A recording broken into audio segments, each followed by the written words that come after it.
pense pouvoir être en mesure, en tout état de cause, de solliciter la même faveur de vous. Cela dit,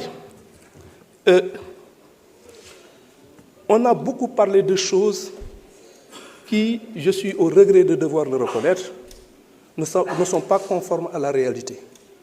D'abord, on a estimé que le président de l'Assemblée nationale a appris en même temps que les autres Sénégalais la dissolution, le projet de dissolution de ces deux institutions.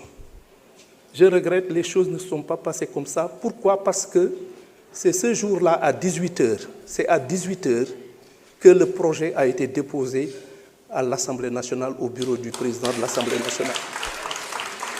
Et le projet, à 18h, et je suis formel, il y a une décharge, à 18h, à 22h, le projet, le communiqué du ministre porte-parole de la présidence a été déposé à 22h. C'est dire donc que, qu'on le veuille ou pas, ça ce sont des faits. Je vous l'ai dit, je ne vais pas entrer dans des considérations. Ça ce sont des faits précis, vérifiables. Bien.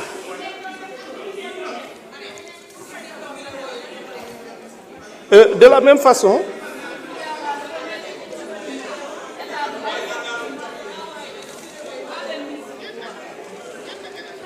donc je le confirme, le projet a été déposé à 18h, le communiqué du ministre porte-parole du gouvernement a été déposé à 22h.